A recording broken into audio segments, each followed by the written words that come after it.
வீட்டில் வச்சிருக்கிற உண்டியல் உங்களை கோடீஸ்வரனா கூட ஆக்க முடியும்.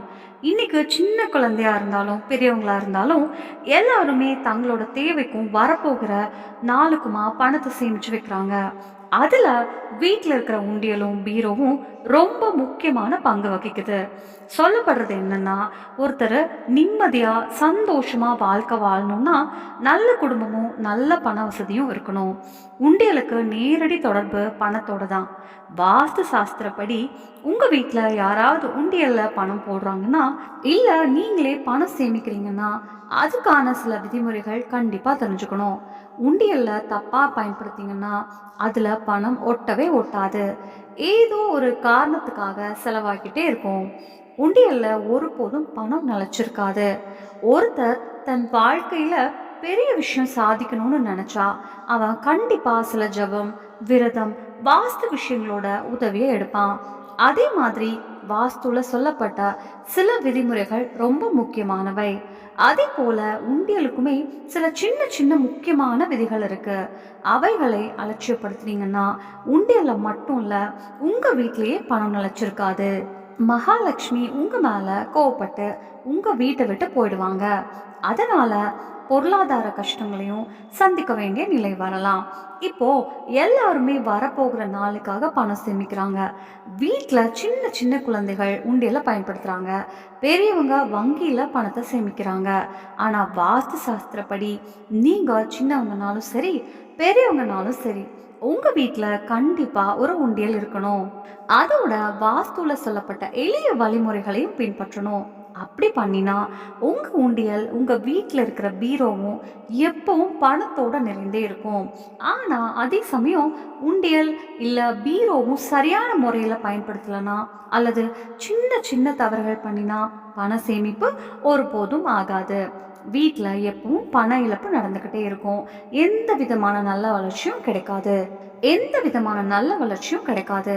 அதனால நீங்க உண்டியல்ல பணம் சேமிச்சாலும் சரி பீரோல வச்சாலும் சரி வாஸ்து சாஸ்திரத்துல சொல்லப்பட்ட இந்த தவறுகளை எப்பவும் பண்ணாம இருக்கணும். அப்படி இருந்தா உங்க உண்டியலும் பீரோவும் எப்பவும் நிரம்பி இருக்கும். பணக்காரனா ஆகிற வழிகள் திறக்கும். உங்க அதிர்ஷ்டமும் ஜொலிக்கும். அப்படின்னா வாங்க இந்த எளிய வழிமுறைகள் என்னன்னு இப்போ தெரிஞ்சுக்கலாம்.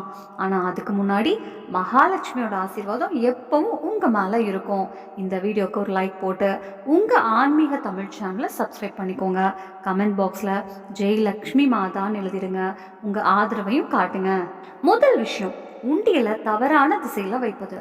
நீங்க உண்டியல தவறான திசையில வச்சா அதனால பல பிரச்சனைகள் வரலாம். உண்டியல்ல பணம் நிலைச்சிருக்காம போகும். தேவையில்லாத செலவுகள் அதிகமா நடக்கும். இப்படி பிரச்சனை வருது அப்படின்னா உங்க உண்டியல் வடக்கு திசையில வச்சுடுங்க. வடக்கு திசை குபேரருடைய திசைன்னு சொல்லப்படுது. அதே மாதிரி வடக்கு திசையில மணி பிளான்ட் நடுவது ரொம்பவே நல்லதுன்னு சொல்லப்படுது. இப்படி செய்பவர்களோட வாழ்க்கையில பணவரவு, செல்வ வளம் நல்லா அதிகரிக்கும். ரெண்டாவது விஷயம், உண்டியல வைக்கிற ஆசனம். நண்பர்களே, நீங்க எங்க உண்டியல வைக்க போறீங்கன்னா அந்த இடத்துல முதல்ல மஞ்சள் நிறத்துல ஒரு துணியை விரிச்சிடுங்க. அதுக்கு மேலதான் உண்டியல வைக்கணும். இப்படி பண்ணினா உங்க உண்டியல் எப்பவும் பணத்தோட நிரம்பி இருக்கும். வீட்டுல நல்ல வளர்ச்சியும் இருக்கும். மஞ்சள் நிறத்துக்கு கூடவே தங்க நிறம் அப்படின்னு சொல்ற கோல்டன் கலர் துணியையும் பயன்படுத்தலாம். இதுவும் உண்டியலுக்கான ஆசனமா ரொம்பவே நல்லதுன்னு சொல்லப்படுது. மூன்றாவது விஷயம், இப்போ மார்க்கெட்ல பல வகை உண்டியல்கள் கிடைக்குது. ஆனா வாஸ்து சாஸ்திரப்படி பண சேமிப்புக்கு மண் உண்டியல் தான் ரொம்ப நல்லதும் பலன் தர்றதுன்னு சொல்லப்படுது. மண் உண்டியல் வச்சுக்கிறது நம்ம கலாச்சாரம், பழக்க வழக்கங்களோட சம்பந்தப்பட்ட ஒரு நம்பிக்கை. வீட்டில் மண் உண்டியல் இருந்தா வீட்டில் அமைதியும் சந்தோஷமான சூழலும் உருவாகும். நீங்க புதுசா ஒரு உண்டியல் வாங்கி அதுல பணம் போட ஆரம்பிக்க போறீங்க அப்படின்னா ஒரு விஷயத்துக்கு கவனம் கொடுங்க. சனி, ஞாயிறு அல்லது செவ்வாய்க்கிழமைகள்ல பணம் போட ஆரம்பிக்க கூடாது. இந்த 3 நாட்களை தவிர்த்து வேற எந்த நாள்ல வேண்டும்னாலும் பணம் போட ஆரம்பிக்கலாம். பெரியவங்க கூட சொல்லுவாங்க, மண் உண்டியல் வீட்டில் இருக்கிற நெகட்டிவ் எனர்ஜியை குறைக்க உதவும். அதனால தான் பழைய காலத்துல இருந்தே உண்டியல் பயன்படுத்தப்பட்டு வருது. நான்காவது விஷயம், வாஸ்து சாஸ்திரப்படி வடக்கு திசையில பணத்தோட கடவுளான குபேரர் வாசம் செய்கிறாருன்னு நம்பிக்கை. அதனால உண்டியலோ இல்லை வீட்டில் இருக்கிற பீரோவை எப்பவும் வடக்கு திசையில தான் வைக்கணும். வடக்கு திசை பண வரவை அதிகரிக்கவும் வீட்டில் நல்ல வளர்ச்சி வரவும் உதவுது. ஐந்தாவது விஷயம், உண்டியலை வீட்டில் வைக்கிறப்போ ஒரு முக்கியமான விஷயத்த கண்டிப்பாக நினைவில் வச்சுக்கணும். உண்டியலை மேற்கு திசையில் ஒருபோதும் வைக்கக்கூடாது. உண்டியலை வடக்கு திசையில் வச்சு அதோட முகம் தெற்கு திசையை நோக்கி இருக்கலாம். ஆனால் மேற்கு திசையில் உண்டியலை வைக்கிற தவறை எப்பவும் பண்ணாதீங்க. ஆறாவது விஷயம், சில பேருக்கு பழைய நாணயங்களை சேகரிக்கிற பழக்கம் இருக்கும். ரொம்ப பழைய நாணயங்களை வைத்துக்கிறதுல அவங்களுக்கு ரொம்ப விருப்பம் இருக்கும். அப்படிப்பட்ட நாணயங்களை சிலர் தங்களோட குழந்தைகளோட உண்டியல்ல போட்டு வச்சுடுறாங்க. ஆனா இப்போ காலத்துல பயன்படுத்தப்படாத மதிப்பில்லாத நாணயங்களை உண்டியல்ல வைக்கக்கூடாது.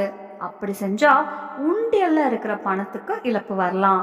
நீங்க விரும்பினா உண்டியல்ல ஒரு சின்ன வெள்ளி நாணயம் வச்சுக்கலாம். அதனால உண்டியல் எப்பவும் நிரம்பி இருக்கும். ஏழாவது விஷயம், எப்போதாவது உண்டியல் உடஞ்சிருச்சுன்னா அதில் சின்ன சின்ன விரிசல்கள் வந்துச்சுன்னா அப்படிப்பட்ட உண்டியலை பயன்படுத்தவே கூடாது. உடனே அதை சரி பண்ணிக்கோங்க. இல்லைன்னா புதுசாக ஒரு உண்டியலை வாங்கிக்கோங்க. உடஞ்ச அல்லது விரிசல் வந்த உண்டியலை பண சேமிப்புக்கு பயன்படுத்தினா வீட்டில் பண இழப்பு வர வாய்ப்பு இருக்கு. வாழ்க்கையில் பொருளாதார கஷ்டங்களும் வரலாம். உண்டியலோட நேரடி தொடர்பு பணத்தோட தான். அதனால உண்டியலை சரியான முறையில் கவனமாக வச்சுக்கிறது ரொம்பவே முக்கியம். உண்டியலை எப்பவும் எந்த ஒரு அழுக்கான பொருளோட அருகிலையும் வைக்கக்கூடாது. அதே மாதிரி மின்சாரத்தில் ஓடுற சாதனங்களோட பக்கத்துலையும் உண்டியலை வைக்காதீங்க. இப்படி செஞ்சால் உண்டியலுக்கு நல்லதில்லாத பாதிப்பு வரலாம். அதோட வீட்டில் இருக்கிற நல்ல வளர்ச்சியும் தடைப்படலாம். இதனால பெரிய பெரிய பிரச்சனைகளையும் சந்திக்க வேண்டிய நிலை வரலாம். தொடர்ந்து இப்படி பண்ணினா வீட்டில் பண இழப்பு நடக்கிறதுக்கும் வாய்ப்பு இருக்கு. உண்டியல எப்பவும் உங்க பீரோவோட உள்ள அல்லது பீரோவோட அருகில தான் வைக்கணும். அப்படி செஞ்சா உண்டியலோட கூடவே உங்க பீரோவும் எப்பவும் பணத்தோட நிரம்பி இருக்கும். நண்பர்களே, இன்னைக்கு சொல்லப்பட்ட இந்த விஷயங்கள் எல்லாம் பொதுவான மக்களின் ஆர்வத்தை கருத்தில் வச்சு தான் சொல்லப்பட்டிருக்குது. வாஸ்து சாஸ்திரத்தில் சொல்லப்பட்ட இந்த வழிமுறைகளை உங்கள் நம்பிக்கை மற்றும் விருப்பத்துக்கு ஏற்ற மாதிரி பின்பற்றுங்க. இதை பற்றி எந்த ஒரு உறுதியான வாக்குறுதியும் நாங்கள் தரல.